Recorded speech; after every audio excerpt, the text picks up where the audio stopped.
This is my review of episode 8 of the Bleach anime. So, we open the episode in Wakamundo once again, and there's this, a bunch of, shadows moving, and we see, this bizarre tribunal of hollows. They all look pretty cool. It's too bad that nothing ever becomes of this, because the anime really went out of its way to try and set something up. As far as I know, nothing comes of this. Maybe some fucking OVA exists where this was a thing, but I don't know about it. And then Grant Fisher says he will go. And I don't know who these other fucking hollows were meant to be. I don't know nothing about it. It's bizarre though. Very weird. The gag of Ishin walking on his hands is still here, and Karin kicking him and stuff. The panty joke is gone though. Ichigo seeing Rukia is funny. It's pretty much one-to-one with the manga. What is different is when they're talking about his mother, we see it from the perspective of the Shinigami, the filler Shinigami that's here. We see it from his perspective twice.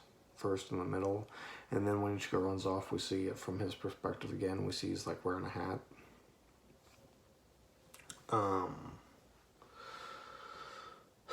And then they moved Ichigo's backstory from Tatsuki when she's talking about him being a kid to this point, and she's with Orohime for a while.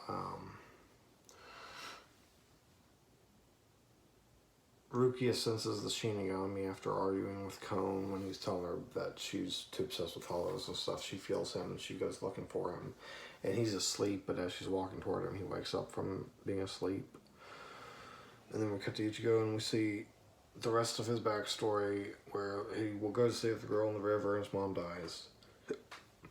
I think his mom was slightly less bloody here. The music helps carry the emotion of this scene a lot.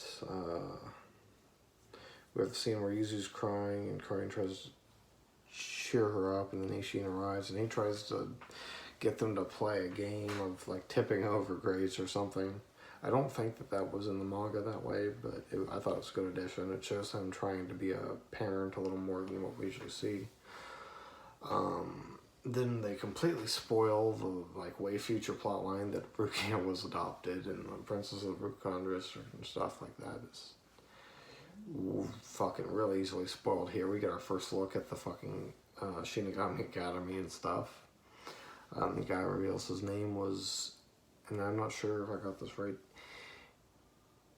Ikichiro Saito. And he says that they were classmates, and he's from the Amnitsukaido, or however you pronounce it. It's the stealth force of the Shinigami. Saito is kind of a comedic character. He kind of teases her and stuff, but he also is interrogating her about why she stayed in the living world for so long. He makes a joke that she's staying for the spiky-haired kid, and that's why she's in a Gigai and stuff. She tries to use Kido on Saito, but he jumps back and he's ready to draw his sword, and then he asks for her to give him a reason to give his superiors for why she stayed for so long. Or she has to go back with him, and she refuses to give him a reason or go back with him, so he finally uses resolve to fight her.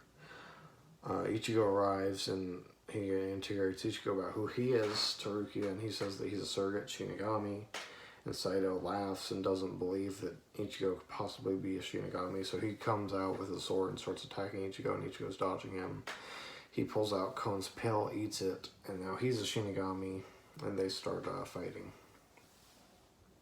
Clashing swords, and then we cut to Karin. She feels something and she jumps up, and then she hears Grant Fisher say, "There you are."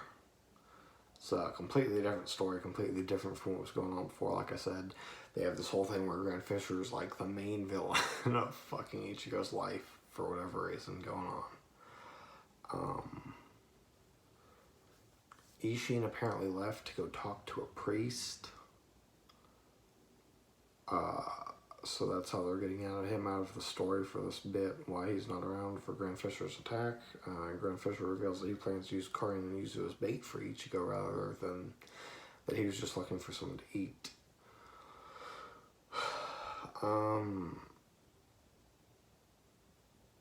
Saito's clearly a better fighter than Ichigo. He's getting the better of him in every clash. I think that's a very good thing for them to have done because, once again, I've talked about Ichigo hasn't really had a sword for all that long. He's a martial artist, but he's not a fighter with a sword. He's just swinging a sword. It's like the difference between someone who's practiced in a martial art versus someone who's just been fighting on the streets all their life. It's just not comparable.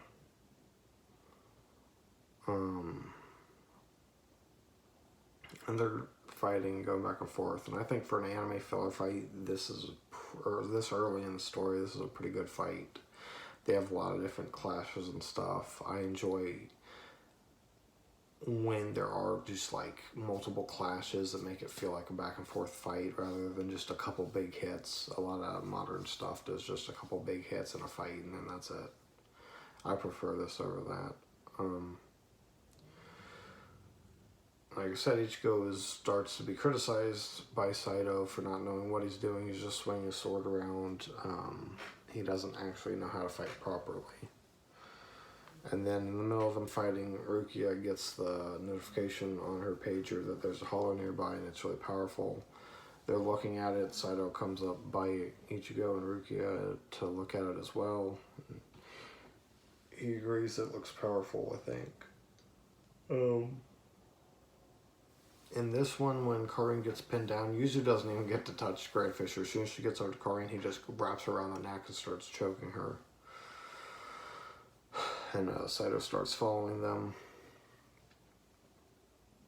And then he fucking stops following them for some reason. He's with them and then he just stops. I don't know what the fuck he's doing.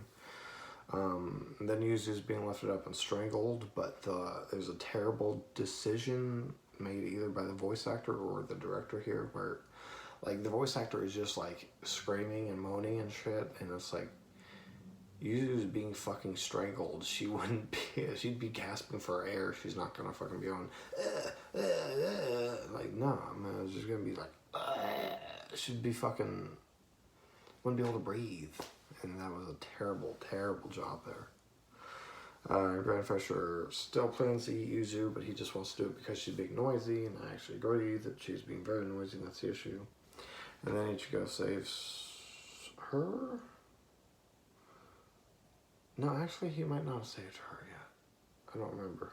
I didn't write it down whether he saved her or not. But for the next episode preview, I actually thought there was a nice addition where Ichigo's voice actor is pretending he's out of breath. He's breathing really heavy and stuff. I thought that was a nice little addition. Something they didn't have to do, but it added to it.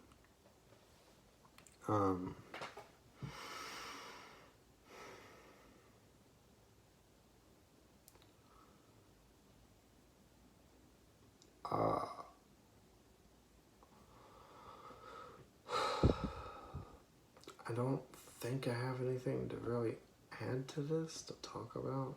I already said, like, the only thing I can really talk about is the filler and the goofy changes to the Grand Fisher storyline, which I've already talked about. They tried to set him up as, like, the fucking villain of fucking Ichigo, and he's just not. I don't know why they'd put so much into it. Because surely they could have asked Kubo, like, is he ever going to come back and have a big, and, like, he just didn't. The fight with the fucking Omnitsu Kaido dude was really good. But,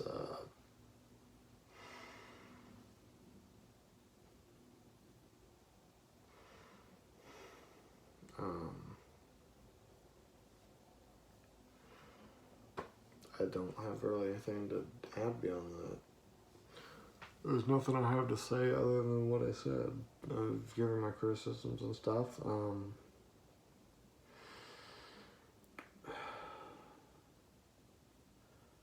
I can't say whether or not the manga version of this is better. I think in certain areas it is. This really, like I said, spoils a lot of things to do with Rukia for no real reason. I guess I would recommend sticking with the manga for this. There wasn't like a lot of music. There was only the one scene where Ichigo's thinking about his mother dying. But they probably got like the somber OST.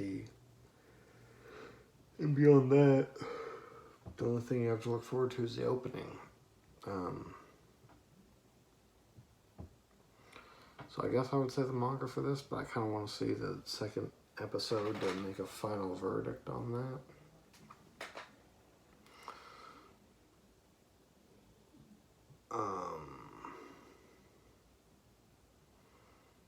Yeah.